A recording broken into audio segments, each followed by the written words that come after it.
Sometimes we're subjected to things in this world that are so fantastical and at times thoroughly unbelievable that you have got to say to yourself, there just has to be something else going on here. This couldn't possibly be the normal, could it?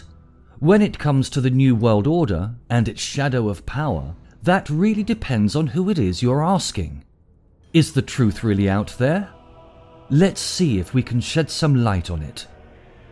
The New World Order, or NWO, is claimed to be an emerging clandestine totalitarian world government by various theories. The common theme in theories about a New World Order is that a secretive power elite with a globalist agenda is planning to eventually rule the world through an authoritarian world government which will replace sovereign nation states, and an all-encompassing propaganda whose ideology hails the establishment of the New World Order as the culmination of history's progress. Many influential historical and contemporary figures have therefore been purported to be part of a cabal that operates through many front organizations to orchestrate significant political and financial events, ranging from causing systemic crises to pushing through controversial policies at both national and international levels as steps in an ongoing plot to achieve world domination. Before the early 1990s, New World Order conspiracism was limited to two American countercultures, primarily the militantly anti-government right and secondarily that part of fundamentalist Christianity concerned with the end-time emergence of the Antichrist. Skeptics such as Michael Barkan and Chip Burlett observed that right-wing populist theories about a New World Order had not only been embraced by many seekers of stigmatized knowledge, but had seeped into popular culture, thereby inaugurating a period during the late 20th and early 21st centuries in the United States where people are actively preparing for apocalyptic millenarian scenarios. Those political scientists are concerned that mass hysteria over New World Order theories could eventually have devastating effects on American political life, ranging from escalating lone wolf terrorism to the rise to power of authoritarian ultra-nationalist demagogues. During the 20th century, political figures such as Woodrow Wilson and Winston Churchill used the term New World Order to refer to a new period of history characterized by a dramatic change in world political thought and in the global balance of power after World War I and World War II. The interwar and post-World War II periods were seen as opportunities to implement idealistic proposals for global governance by collective efforts to address worldwide problems that go beyond the capacity of individual nation-states to resolve, while nevertheless respecting the right of nations to self-determination. Such collective initiatives manifested in the formation of intergovernmental organizations such as the League of Nations in 1920, the United Nations in 1945, and the North Atlantic Treaty Organization in 1949, along with international regimes such as the Bretton Woods system and the General Agreement on Tariffs and Trade, implemented to maintain a cooperative balance of power and facilitate reconciliation between nations to prevent the prospect of another global conflict. These cosmopolitan efforts to instill liberal internationalism were regularly criticized and opposed by American paleoconservative business nationalists from the 1930s onwards. Progressives welcomed international organizations and regimes such as the United Nations in the aftermath of the two world wars, but argued that these initiatives suffered from a democratic deficit and were therefore inadequate not only to prevent another world war, but to foster global justice, as the UN was chartered to be a free association of sovereign nation-states rather than a transition to democratic world government. Thus, cosmopolitan activists around the globe, perceiving the IGOs as too ineffectual for global change, formed a world federalist movement. British writer and futurist H.G. Wells went further than progressives in the 1940s by appropriating and redefining the term New World Order as a synonym for the establishment of a technocratic world state and of a planned economy, garnering popularity in state socialist circles. During the Second Red Scare, both secular and religious right American agitators, largely influenced by the work of Canadian theorist William Guy Carr, increasingly embraced and spread dubious fears of Freemasons, Illuminati and Jews as the alleged driving forces behind an international communist scheme. The threat of godless communism, in the form of an atheistic, bureaucratic, collectivist world government, demonized as the Red Menace, became the focus of apocalyptic millenarian conspiracism. The Red Scare came to shape one of the core ideas of the political right in the United States, which is that liberals and progressives, with their welfare state policies and international cooperation programs, such as foreign aid and open borders, supposedly contribute to a gradual process of global collectivism that will inevitably lead to nations being replaced with a communistic collectivist one-world government. Right-wing populist advocacy groups with a paleo-conservative worldview, such as the John Birch Society, disseminated a multitude of theories in the 1960s, claiming that the governments of both the United States and the Soviet Union were controlled by a cabal of corporate internationalists, greedy bankers and corrupt politicians who were intent on using the UN as the vehicle to create a one-world government. This anti-globalist conspiracism fueled the campaign for US withdrawal from the UN.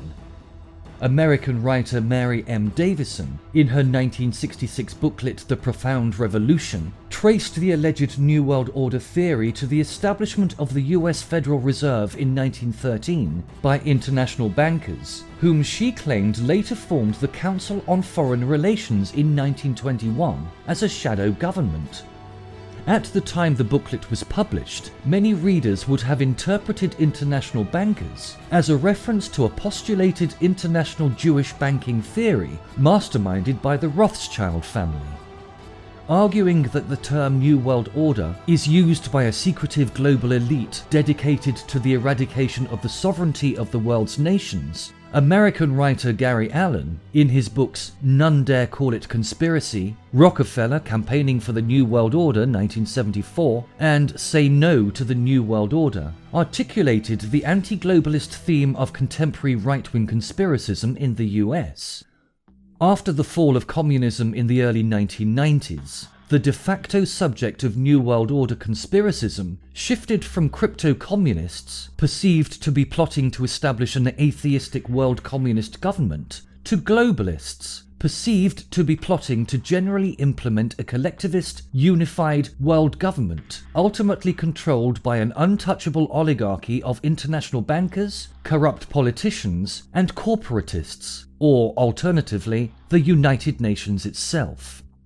The shift in perception was inspired by growing opposition to corporate internationalism on the American right in the 1990s. In his speech, Toward a New World Order, delivered on September the 11th, 1990 during a joint session of the US Congress, President George H.W. Bush described his objectives for post-Cold War global governance in cooperation with post-Soviet states. Until now, the world we've known has been a world divided, a world of barbed wire and concrete block, conflict and Cold War, said Bush. We have before us the opportunity to forge for ourselves and for future generations a new world order, a world where the rule of law, not the law of the jungle, governs the conduct of nations. Now we can see a new world coming into view, a world in which there is the very real prospect of a new world order. In the words of Winston Churchill, a world order in which the principles of justice and fair play protect the weak against the strong. A world where the United Nations, freed from Cold War stalemate, is poised to fulfill the historic vision of its founders. A world in which freedom and respect for human rights find a home among all nations. The New York Times observed that progressives were denouncing this New World Order as a rationalization of American imperial ambitions in the Middle East at the time, while conservatives rejected any new security arrangements altogether and fulminated about any possibility of a UN revival. Chip Burlett, an American investigative reporter specializing in the study of right-wing movements in the US, wrote that the Christian and secular far right were especially terrified by Bush's speech. Fundamentalist Christian groups interpreted Bush's words as signaling the end times, while more secular theorists approached it from an anti-communist and anti-collectivist standpoint, and feared for a hegemony over all countries by the United Nations. American televangelist Pat Robertson, with his 1991 best-selling book The New World Order, became the most prominent Christian disseminator of theories about recent American history. He describes a scenario where Wall Street, the Federal Reserve System, the Council on Foreign Relations, the Bilderberg Group, and the Trilateral Commission control the flow of events from behind the scenes, nudging people constantly and covertly in the direction of world government for the Antichrist.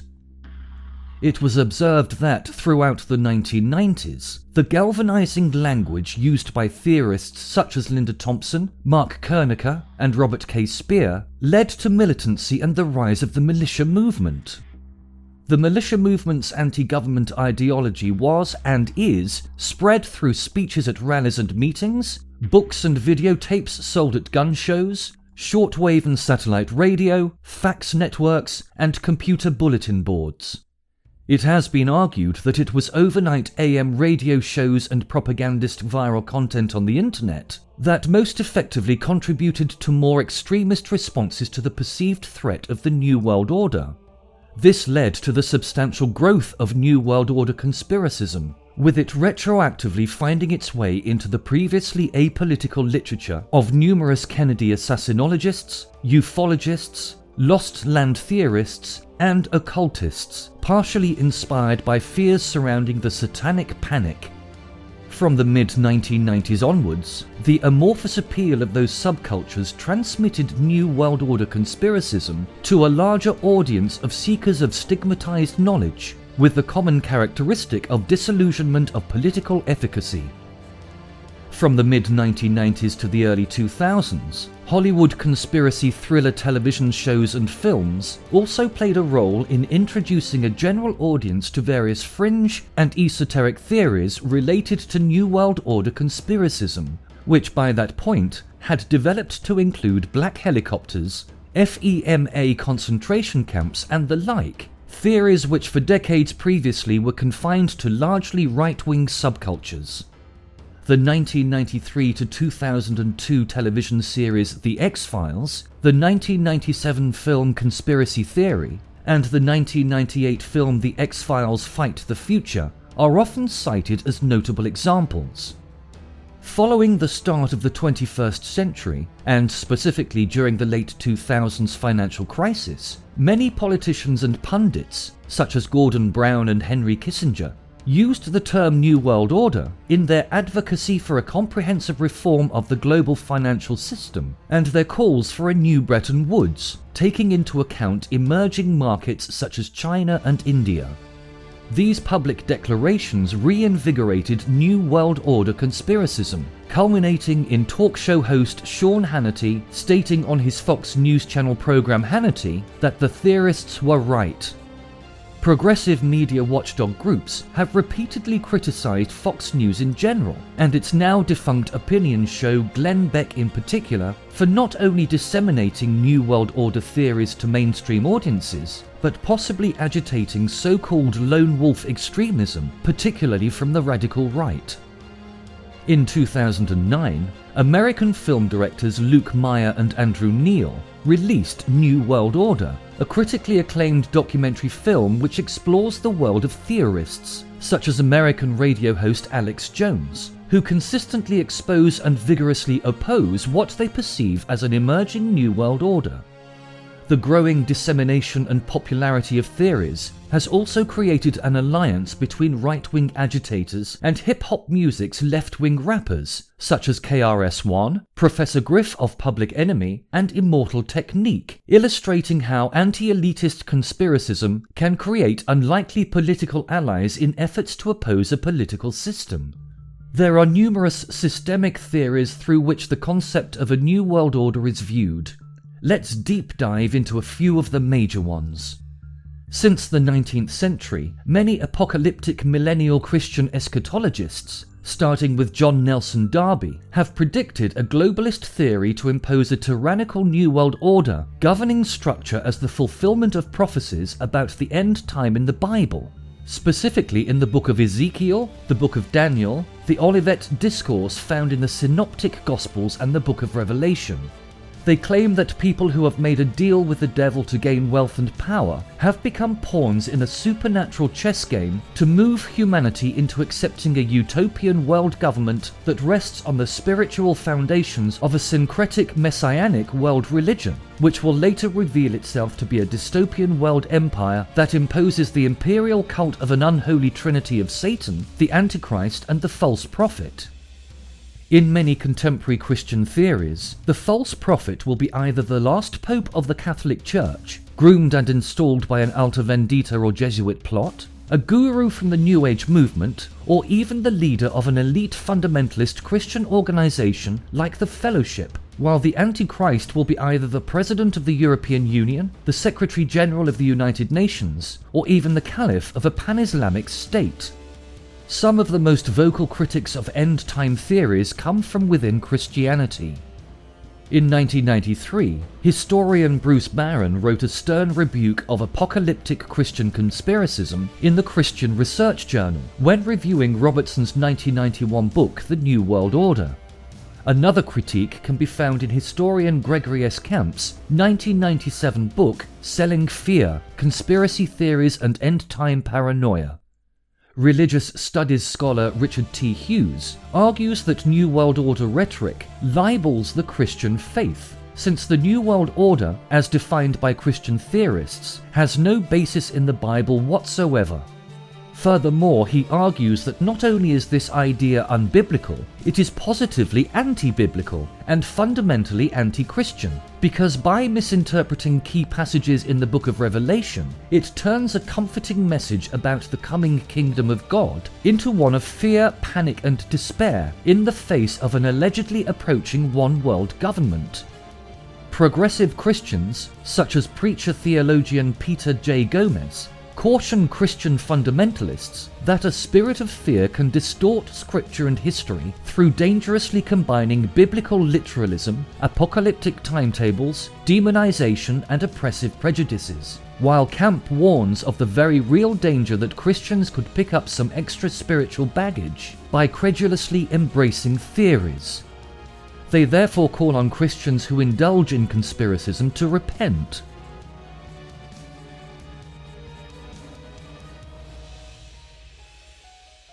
Freemasonry is one of the world's oldest secular fraternal organizations and arose during the late 16th and early 17th century Britain. Over the years, a number of allegations and theories have been directed towards Freemasonry, including the allegation that Freemasons have a hidden political agenda and are plotting to bring about a new world order, a world government organized according to Masonic principles or governed only by Freemasons. The esoteric nature of Masonic symbolism and rites led to Freemasons first being accused of secretly practicing Satanism in the late 18th century. The original allegation of a scheme within Freemasonry to subvert religions and governments in order to take over the world traces back to Scottish author John Robison, whose reactionary theories crossed the Atlantic and influenced outbreaks of Protestant anti-Masonry in the United States during the 19th century. In the 1890s, French writer Léo Taxil wrote a series of pamphlets and books denouncing Freemasonry and charging their lodges with worshipping Lucifer as the supreme being and great architect of the universe. Despite the fact that Taxil admitted that his claims were all a hoax, they were, and still are, believed and repeated by numerous theorists, and had a huge influence on subsequent anti-Masonic claims about Freemasonry. Some theorists eventually speculated that some founding fathers of the United States, such as George Washington and Benjamin Franklin, were having Masonic sacred geometric designs interwoven into American society, particularly in the Great Seal of the United States, the United States $1 bill, the architecture of national mall landmarks, and the streets and highways of Washington, D.C. as part of a master plan to create the first Masonic government as a model for the coming New World Order. Freemasons rebut these claims of a Masonic plotting. Freemasonry, which promotes rationalism, places no power in occult symbols themselves, and it is not a part of its principles to view the drawing of symbols, no matter how large, as an act of consolidating or controlling power. Furthermore, there is no published information establishing the Masonic membership of the men responsible for the design of the Great Seal. While theorists assert that there are elements of Masonic influence on the Great Seal of the United States, and that these elements were intentionally or unintentionally used because the creators were familiar with the symbols, in fact, the all-seeing Eye of Providence and the unfinished pyramid were symbols used as much outside Masonic lodges as within them in the late 18th century. Therefore, the designers were drawing from common esoteric symbols. The Latin phrase Novus Ordo Seclorum, appearing on the reverse side of the Great Seal since 1782 and on the back of the $1 bill since 1935, translates to New Order of the Ages and alludes to the beginning of an era where the United States of America is an independent nation-state. It is often mistranslated by theorists as New World Order. Although the European continental branch of Freemasonry has organizations that allow political discussion within their Masonic lodges, Masonic researcher Trevor W. McEwen argues that the accusations ignore several facts. Firstly, the many grand lodges are independent and sovereign, meaning they act on their own and do not have a common agenda. The points of belief of the various lodges often differ. Secondly, famous individual Freemasons have always held views that span the political spectrum and show no particular pattern or preference. As such, the term Masonic government is erroneous. There is no consensus among Freemasons about what an ideal government would look like. The Order of the Illuminati was an Enlightenment-age secret society founded by university professor Adam Weishaupt on May 1, 1776, in Upper Bavaria, Germany. The movement consisted of advocates of free thought, secularism, liberalism, republicanism, and gender equality, recruited from the German Masonic lodges, who sought to teach rationalism through mystery schools. In 1785, the order was infiltrated, broken up, and suppressed by the government agents of Charles Theodore, Elector of Bavaria, in his preemptive campaign to neutralize the threat of secret societies ever becoming hotbeds of schemes to overthrow the Bavarian monarchy and its state religion, Roman Catholicism.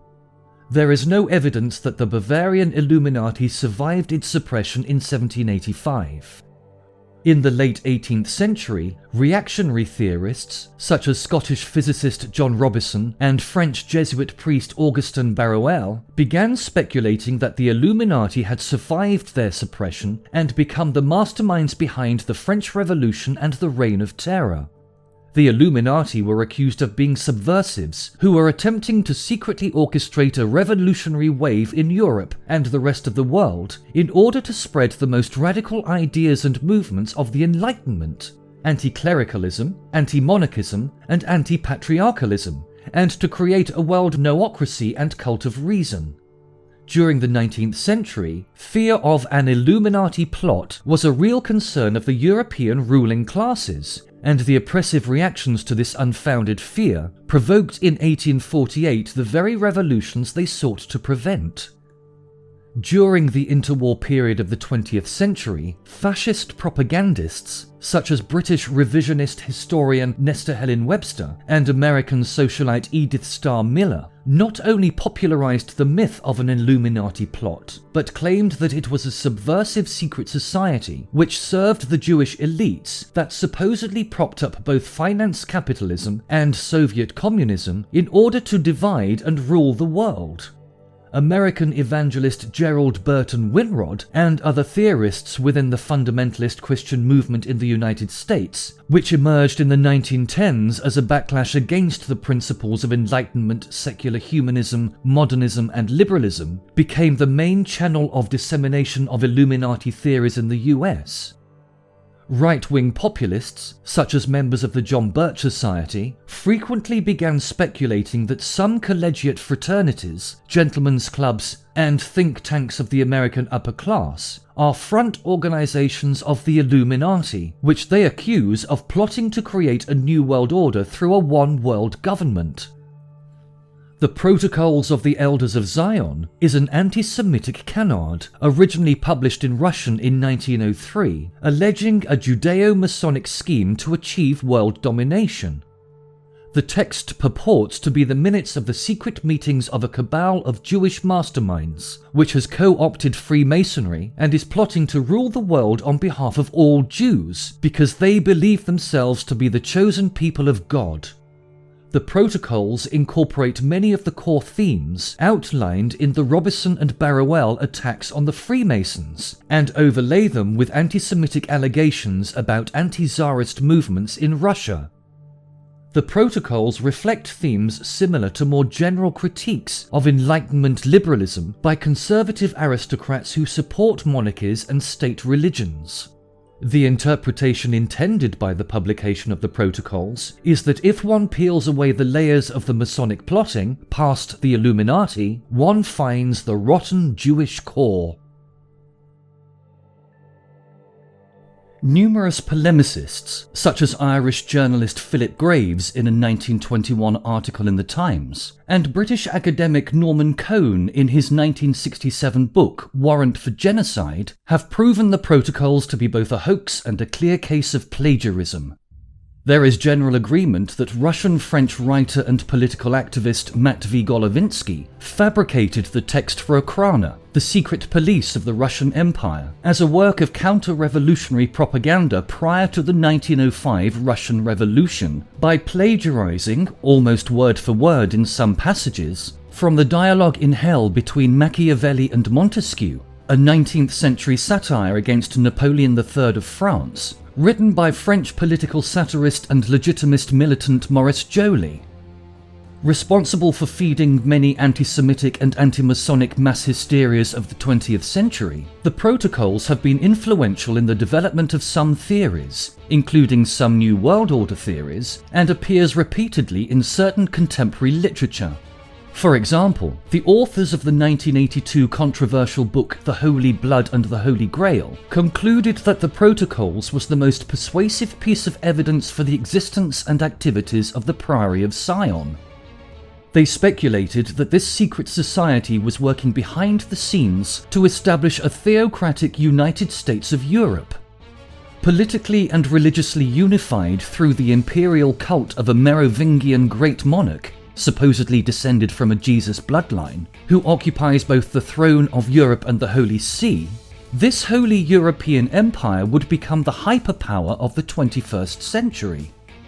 Although the Priory of Sion itself has been exhaustively debunked by journalists and scholars as a hoax, some apocalyptic millenarian Christian eschatologists who believe the Protocols is authentic became convinced that the Priory of Sion was a fulfillment of prophecies found in the Book of Revelation, and further proof of an anti-Christian plan of epic proportions, signalling the imminence of a new world order.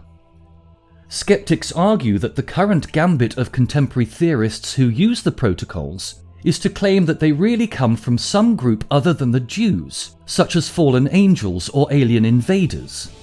Although it is hard to determine whether the conspiracy-minded actually believe this, or are simply trying to sanitize a discredited text, skeptics argue that it does not make much difference, since they leave the actual anti-Semitic text unchanged.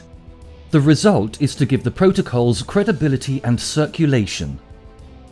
During the second half of Britain's imperial century between 1815 and 1914, English-born South African businessman, mining magnate and politician Cecil Rhodes advocated the British Empire re-annexing the United States of America and reforming itself into an imperial federation to bring about a hyperpower and lasting world peace. In his first will, written in 1877 at the age of 23, he expressed his wish to fund a secret society, known as the Society of the Elect, that would advance the following goal: to and for the establishment, promotion, and development of a secret society, the true aim and object whereof shall be the extension of British rule throughout the world, the perfecting of a system of emigration from the United Kingdom, and a colonisation by British subjects of all lands where the means of livelihood are attainable by energy, labour, and enterprise, and especially the occupation by British settlers of the entire continent of Africa, the Holy Land, the valley of the Euphrates, the islands of Cyprus and Candia, the whole of South America, the islands of the Pacific not heretofore possessed by Great Britain, the whole of the Malay archipelago, the seaboard of China and Japan, the ultimate recovery of the United States of America as an integral part of the British Empire, the inauguration of a system of colonial representation in the Imperial Parliament, which may tend to weld together the disjointed members of the Empire, and finally, the foundation of so great a power as to render wars impossible and promote the best interests of humanity. In 1890, 13 years after his now famous will, Rhodes elaborated on the same idea, establishment of England everywhere, which would ultimately lead to the cessation of all wars and one language throughout the world. The only thing feasible to carry out this idea is a secret society gradually absorbing the wealth of the world and human minds of the higher order to be devoted to such an object. Rhodes also concentrated on the Rhodes Scholarship, which had British statesman Alfred Milner as one of its trustees. Established in 1902, the original goal of the Trust Fund was to foster peace among the great powers by creating a sense of fraternity and a shared world view among future British, American and German leaders by having enabled them to study for free at the University of Oxford. Milner and British official Lionel George Curtis were the architects of the Round Table movement, a network of organisations promoting closer union between Britain and its self-governing colonies. To this end, Curtis founded the Royal Institute of International Affairs in June 1919, and with his 1938 book The Commonwealth of God, began advocating for the creation of an imperial federation that eventually re-annexes the US, which would be presented to Protestant churches as being the work of the Christian God to elicit their support. The Commonwealth of Nations was created in 1949, but it would only be a free association of independent states, rather than the powerful imperial federation imagined by Rhodes, Milner and Curtis. The Council on Foreign Relations began in 1917 with a group of New York academics who were asked by President Woodrow Wilson to offer options for the foreign policy of the United States in the interwar period. Originally envisioned as a group of American and British scholars and diplomats, some of whom belonging to the Round Table movement, it was a subsequent group of 108 New York financiers, manufacturers and international lawyers, organized in June 1918 by Nobel Peace Prize recipient and US Secretary of State Elihu Root, that became the Council on Foreign Relations on the 29th of July 1921. The first of the Council's projects was a quarterly journal launched in September 1922 called Foreign Affairs. The Trilateral Commission was founded in July 1973 at the initiative of American banker David Rockefeller, who was chairman of the Council on Foreign Relations at that time. It is a private organization established to foster closer cooperation among the United States, Europe, and Japan. The Trilateral Commission is widely seen as a counterpart to the Council on Foreign Relations.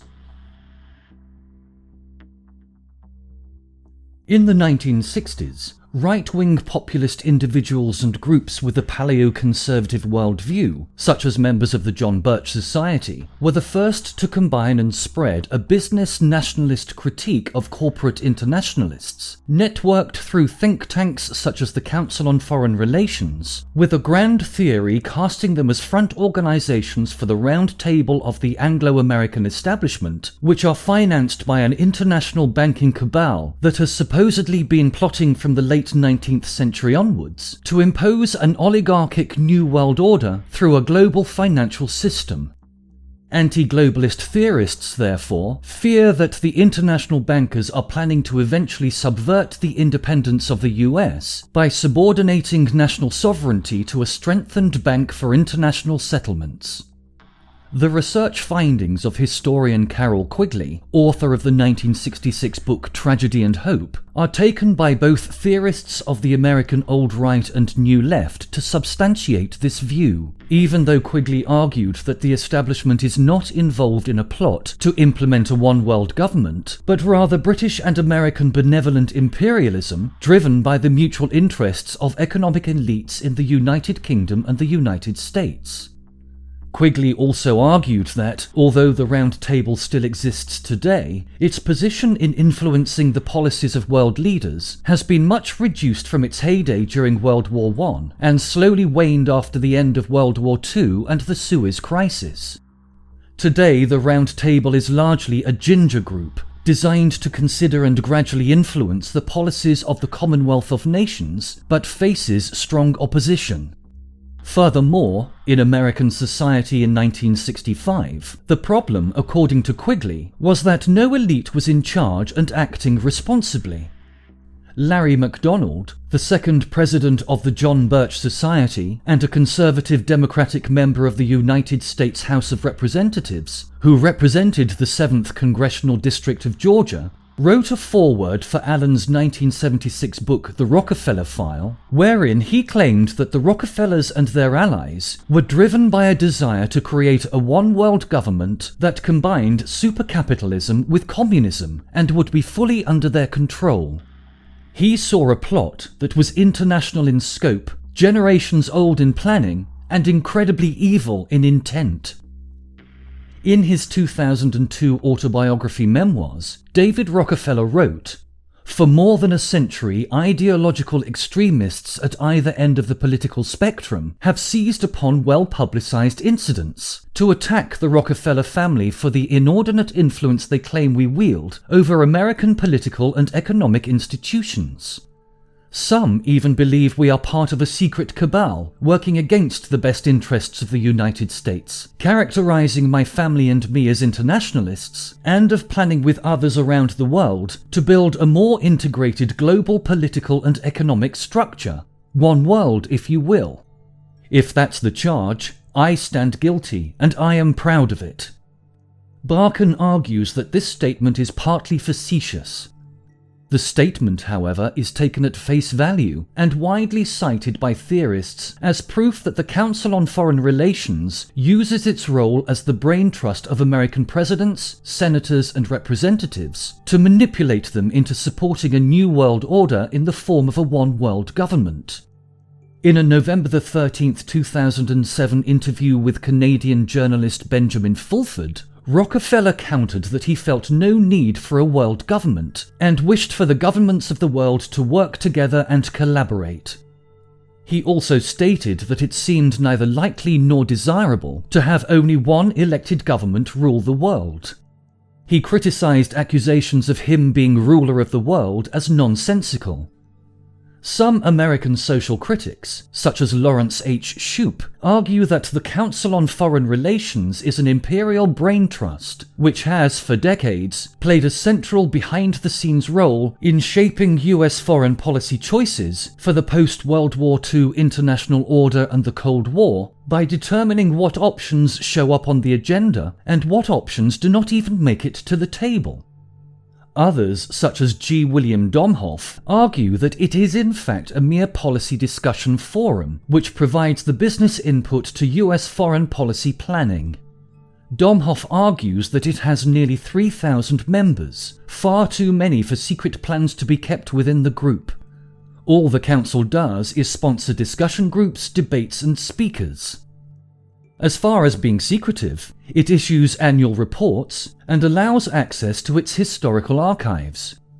However, all these critics agree that historical studies of the CFR show that it has a very different role in the overall power structure than what is claimed by theorists. In his 1928 book The Open Conspiracy, British writer and futurist H.G. Wells promoted cosmopolitanism and offered blueprints for a world revolution and world brain to establish a technocratic world state and planned economy. Wells warned, however, in his 1940 book The New World Order that, when the struggle seems to be drifting definitely towards a world social democracy, there may still be very great delays and disappointments before it becomes an efficient and beneficent world system. Countless people will hate the New World Order, be rendered unhappy by the frustration of their passions and ambitions through its advent, and will die protesting against it. When we attempt to evaluate its promise, we have to bear in mind the distress of a generation or so of malcontents, many of them quite gallant and graceful-looking people. Wells's books were influential in giving a second meaning to the term New World Order, which would only be used by state socialist supporters and anti-communist opponents for generations to come.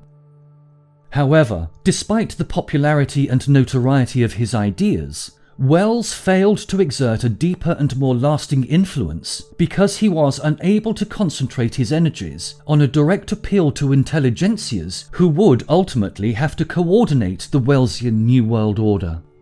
British neo-theosophical occultist Alice Bailey, one of the founders of the so-called New Age movement, prophesied in 1940 the eventual victory of the Allies of World War II over the Axis powers, which occurred in 1945, and the establishment by the Allies of a political and religious New World Order. She saw a federal world government as the culmination of Wells's open conspiracy, but favourably argued that it would be synergist because it was guided by the masters of the ancient wisdom, intent on preparing humanity for the mystical second coming of Christ and the dawning of the age of Aquarius. According to Bailey, a group of ascended masters called the Great White Brotherhood works on the inner planes to oversee the transition to the New World Order, but for now, the members of this spiritual hierarchy are only known to a few occult scientists, with whom they communicate telepathically. But as the need for their personal involvement in the plan increases, there will be an externalization of the hierarchy, and everyone will know of their presence on Earth. Bailey's writings, along with American writer Marilyn Ferguson's 1980 book The Aquarian Conspiracy, contributed to theorists of the Christian right viewing the New Age movement as the false religion that would supersede Christianity in a New World Order. Skeptics argue that the term New Age movement is a misnomer, generally used by theorists as a catch-all rubric for any new religious movement that is not fundamentalist Christian. By this logic, anything that is not Christian is by definition actively and willfully anti-Christian. Paradoxically, since the first decade of the 21st century, New World Order conspiracism is increasingly being embraced and propagandized by New Age occultists, who are people bored by rationalism and drawn to stigmatized knowledge, such as alternative medicine, astrology, quantum mysticism, spiritualism, and theosophy. Thus, New Age theorists, such as the makers of documentary films like Esoteric Agenda, claim that globalists who plot on behalf of the New World Order are simply misusing occultists for Machiavellian ends, such as adopting December 12, 2012 as the exact date for the establishment of the New World Order for the purpose of taking advantage of the growing 2012 phenomenon, which has its origins in the fringe Mayanist theories of New Age writers Jose Arguelles, Terence McKenna, and Daniel Pinchbeck. Skeptics argue that the connection of theorists and occultists follows from their fallacious premises. First, any widely accepted belief must necessarily be false. Second, stigmatized knowledge, which the establishment spurns, must be true. The result is a large self-referential network in which, for example, some UFO religionists promote anti-Jewish phobias, while some anti-Semites practice Peruvian shamanism. Theorists often use the term Fourth Reich simply as a pejorative synonym for the New World Order to imply that its state ideology and government will be similar to Germany's Third Reich. Theorists such as American writer Jim Marrs claim that some ex-Nazis who survived the fall of the Greater German Reich, along with sympathizers in the United States and elsewhere, given haven by organizations like Odessa and Die Spin, have been working behind the scenes since the end of World War II to enact at least some principles of Nazism, like militarism, imperialism, widespread spying on citizens, corporatism, the use of propaganda to manufacture a national consensus, into culture, government, and business worldwide, but primarily in the US. They cite the influence of ex-Nazi scientists brought in under Operation Paperclip to help advance aerospace manufacturing in the US, with technological principles from Nazi UFOs, and the acquisition and creation of conglomerates by ex-Nazis and their sympathizers after the war in both Europe and the US.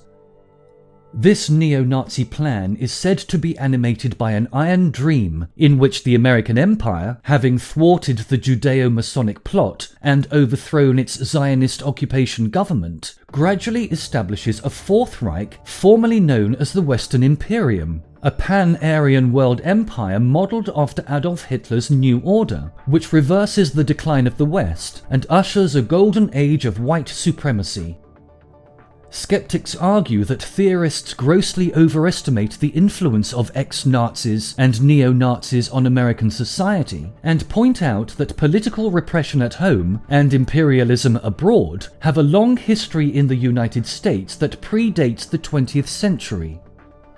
Some political scientists, such as Sheldon Wolin, have expressed concern that the twin forces of democratic deficit and superpower status have paved the way in the US for the emergence of an inverted totalitarianism which contradicts many principles of Nazism. Since the late 1970s, extraterrestrials from other habitable planets or parallel dimensions, such as Greys, and intraterrestrials from Hollow Earth, such as reptilians, have been included in the New World Order plan in more or less dominant roles, as in the theories put forward by American writers Stan Deyo and Milton William Cooper and British writer David Icke. British writer David Icke claims that shape-shifting aliens called reptilians control the Earth. The common theme in these theories is that aliens have been among us for decades, centuries, or millennia, but a government cover-up enforced by Men in Black has shielded the public from knowledge of a secret alien invasion. Motivated by speciesism and imperialism, these aliens have been and are secretly manipulating developments and changes in human society in order to more efficiently control and exploit human beings. In some theories, alien infiltrators have shapeshifted into human form and move freely throughout human society, even to the point of taking control of command positions in governmental, corporate, and religious institutions, and are now in the final stages of their plan to take over the world. A mythical covert government agency of the United States, codenamed Majestic 12, is often imagined being the shadow government which collaborates with the alien occupation and permits alien abductions, in exchange for assistance in the development and testing of military flying saucers at Area 51, in order for the United States Armed Forces to achieve full-spectrum dominance. Skeptics, who adhere to the psychosocial hypothesis for unidentified flying objects, argue that the convergence of New World Order theory and UFO theory is a product of not only the era's widespread mistrust of governments and the popularity of the extraterrestrial hypothesis for UFOs, but of the far-right and ufologists actually joining forces. Barkan notes that the only positive side to this development is that if plotters plotting to rule the world are believed to be aliens, traditional human scapegoats, such as Freemasons, Illuminati, and Jews, are downgraded or exonerated. Theorists of the Christian right, starting with British revisionist historian Nestor Helen Webster, believe there is an ancient occult scheme, started by the first mystagogues of Gnosticism and perpetuated by their alleged esoteric successors, such as the Kabbalists, Cathars, Knights Templar, Hermeticists, Rosicrucians, Freemasons, and ultimately the Illuminati, which seeks to subvert the Judeo-Christian foundations of the Western world and implement the New World Order through a one-world religion that prepares the masses to embrace the imperial cult of the Antichrist.